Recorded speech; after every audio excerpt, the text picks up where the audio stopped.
Hey everybody, busy day so far.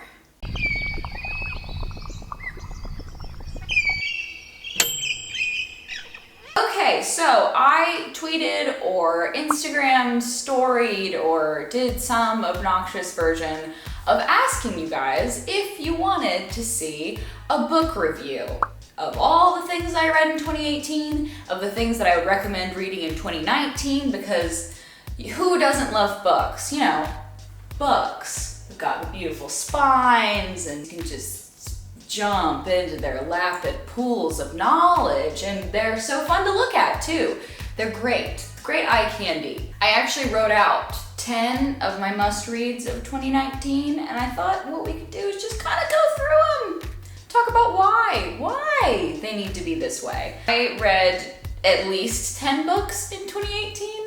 Graphic novels I'm including in this. Hopefully this will encourage you to read something other than like a 3-line meme in 2019. That's what I'm trying to get across. In 2018, I read a lot of biographies or autobiographies because I just found that really interesting. I love nonfiction. I love fiction as well, but I have to really love the world that is being built to really enjoy fiction, if that makes sense. Like, I have to be very invested in the world, whereas I'm pretty invested in this world, which is why nonfiction is like okay to me. I'm cool with reading about things going on here, because this world of ours and the people in it are pretty crazy and interesting, so I figured I'd start with that. So my favorite biography, which was not autobiographical, obviously, is the Steve Jobs biography by Walter Isaacson, which is maybe the most well-known biography of all the biographies, and you've probably been recommended this book 15 million times. I'm not like a huge lover of Apple products. Will, my boyfriend, is a huge lover of Apple products.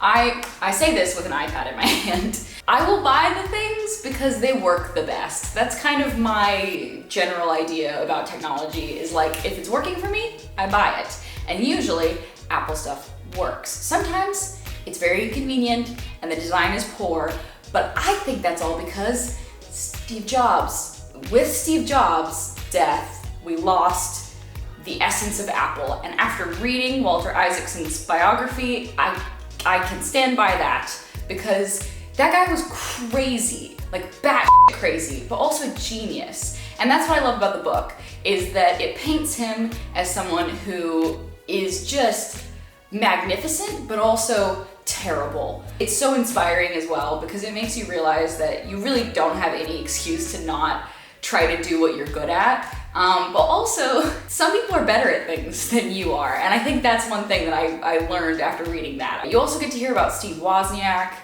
and Bill Gates, and like the relationship that all these different like titans of the electronic industry, all their relationships they had together, which I thought was really, really cool to hear about, to learn about them in different capacities and how they kind of ribbed each other constantly. It's funny, but regardless of how big you get, even like billionaire status, you're still kind of just having these like playground squabbles with people at the same height as you. Definitely check it out if you're wanting to get a little educational boost. It feels very educational, and it's hella long, so you got a lot to read through. That's all I'm saying. Next up, we have the most recent autobiography that I read, which is the Sally Fields one, which is right here. It's called In Pieces. And oh boy, was I in pieces by the end of it. Because I just read this, I feel like I can talk on it pretty candidly. The things that I wrote about it, because I did write notes, that it was an autobiographical masterpiece. Her ability to turn real life tragedies into emotional turning points and wins by the end of the book is beautiful. And it's an absolute triumph of the human spirit. I really do believe that. It was something that I read, and I constantly was almost in tears, which never happens to me because I rarely relate to a multimillionaire actor. She has just this way of writing that really makes you feel like you're in her head, and it's a really good testament to people who can cross mediums really well, because obviously she can tell stories incredibly well in film. She's a fantastic actor, and to be able to tell a story in a novel and have to write it down and be methodical about your emotions can be really tough for actors. I think it's really good that she was able to fully analyze herself over like 50 years of her life. She started really like journaling, she said, when she was around 23 or 24. She uses a lot of those journals to then write her autobiography. And I think it's a good testament to writing things down and getting your emotions out on a page, because it seems like that's what really helped her. And ultimately, it's sort of the backbone for a lot of this book, is the writing that she did, the notes that she would get and the letters she would get from her sort of estranged father or mother or stepfather, who was a piece of dog shit. That's very apparent very early on in the book, so I'm not giving anything away. I have so much admiration and also sympathy for this woman. And I think you will too when you read it. I think it's fantastic. And I think anyone can pick this up and love it, even someone who doesn't necessarily want to do acting or be in the entertainment industry at all. She tells it in such a vibrant way that you're never bored, and you would think you'd be bored. I don't even really know that much about Sally Field. I mean, I didn't before I read this. The ending will make you cry. There will be so many parts in this that will make you cry. Just FYI, there is a lot of abuse and really sad themes in the book, so if that's something that's triggering, FYI, that's in here a lot, but it's worth getting through and it's worth experiencing the tough moments, because the wins that she has and the rewards that she gets afterwards and kind of discovering herself is so worth all the pain at the beginning of her life. So yeah, defo read this. I want everyone to read this. You know, I had to mention this. If I'm gonna do a book review, I gotta talk about it. He's one of my favorites. Murakami can do no wrong in my eyes. He just does everything right. And Men Without Women is no exception to that rule. If you've never read anything by Haruki Murakami, you're doing yourself a disservice. I don't even know, like, the Wind-Up Bird Chronicles is amazing. Kafka by the Shore is amazing. There's so many good. IQ84 or 1Q84 is just huge. It's the biggest book ever, but it's so worth getting through. He does Japanese surrealism primarily. The way he writes is very ethereal and crazy, but it's shocking how grounded it can be, and these insane instances suddenly feel very normal. He does that really well. He explains the extraordinary in a very down-to-earth way, which I think is cool. I read it while I was on vacation, and it doesn't really read as a vacation read, but I liked it because if you've never read Murakami, he does do very big, lofty ideas in his novels. Like, there's a lot going on and a lot that you have to unpack when you read it. And I thought this was great because A, it's not very big, and B, it's a collection of short stories. It's not necessarily something that takes a really long time to get through. And by the time you're done with one of the stories, you're so excited to get on to the next one. And I think that's the mark of a good novel. Something that captures you, even though you have to constantly learn new characters. You're not sad about learning about them. The entire premise of the book is that it's men who are loveless or have lost women in their lives, or never dated, or just don't really have a feminine energy that supports them.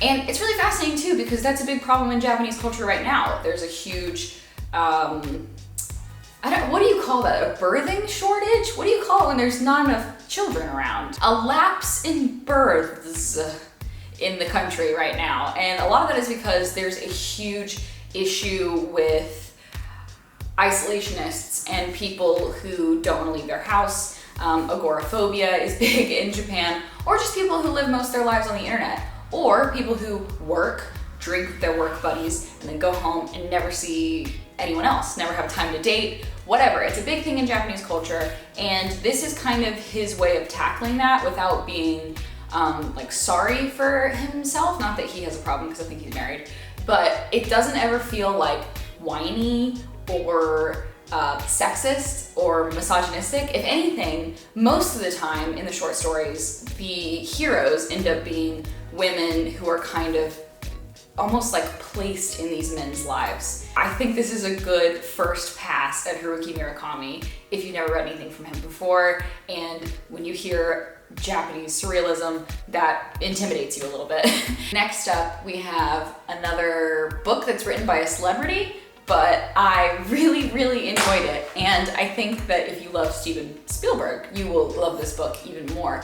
than I did, although I do love Steven Spielberg quite a bit. And that is Tom Hanks's Uncommon Type. This book, oh my God, it really feels like you can hear his voice when you're reading it, and I love Tom Hanks's voice. It's the voice of my childhood. It's the voice of happiness and opportunity and pleasure. I love Tom Hanks.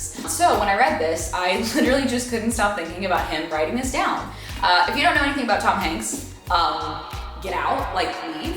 You can leave now, thank you. He's got a beautiful, sweet, sweet face. It's so approachable. I feel like he would hug me if I just, you know, needed a hug. He's that kind of guy. And he also loves typewriters and writing. So it wasn't a big stretch for him to write his own book.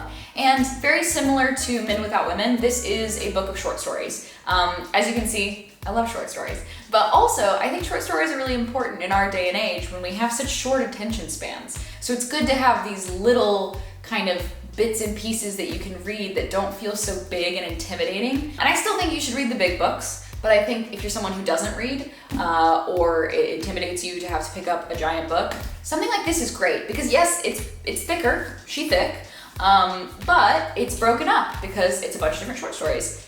And each of them reads like the plot to a Spielberg movie. I'm not kidding. When you read it, you will see what I'm talking about. You can really see that he was very influenced by Spielberg, but I'm sure also Spielberg is very influenced by him. There's a lot of space stories. There's a time travel story, like a love time travel thing that just ends in the most hilarious, morbid way possible. It's just, he has such a dry humor that works really well while still feeling very all-American and like it could have been written in the 50s. Read it, please, God, read it. It's so good. I gotta get going because my light's going, so I gotta go faster, all right? So next up, The Humans by Matt Haig.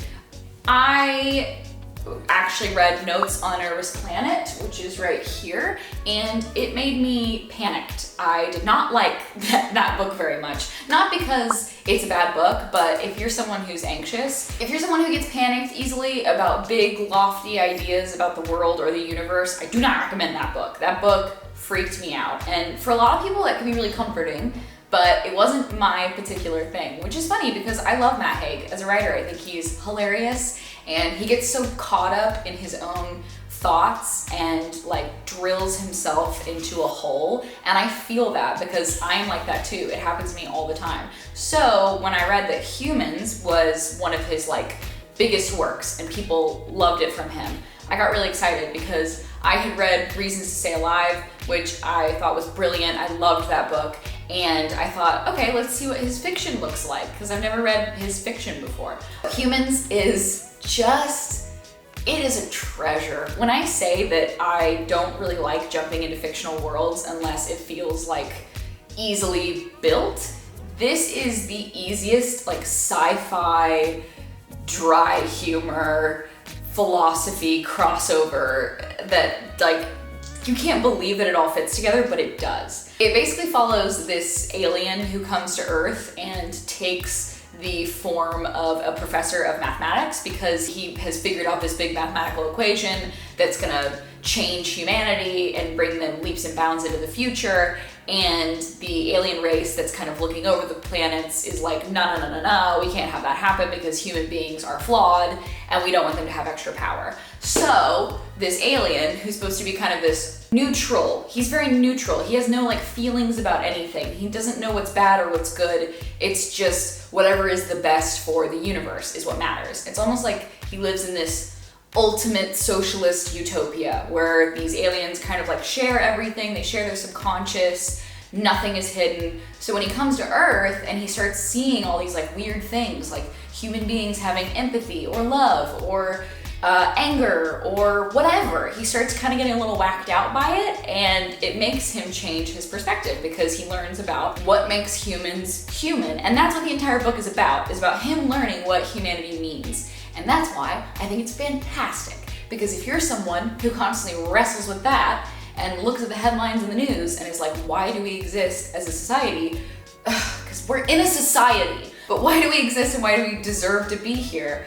This book doesn't answer that, but it does give you like existential comfort. And that's what I love about it. I think it's fantastic. And I think the writing is so engaging and really gripping, but not ever heavy-handed. When he's really talking about very lofty things and it can be overwhelming, he then brings it back down to earth, literally, and makes it very understandable. And I love that. It's just great to see into his head because I can tell that these were like machinations of his spirit. He was just very perturbed by the way things are and probably was like, why do we get to be here? Why are we doing this? And it feels like that's what caused this book to happen. The last non-graphic novel I have is arguably my favorite book I read last year. And of course it's a David Sedaris book. Of course it is, because he's the best. Oh, if you don't know David Sedaris, just like, look him up. He's Amy Sedaris' brother. He's a genius. He's hilarious. He's this very catty, dry, just insane gay man.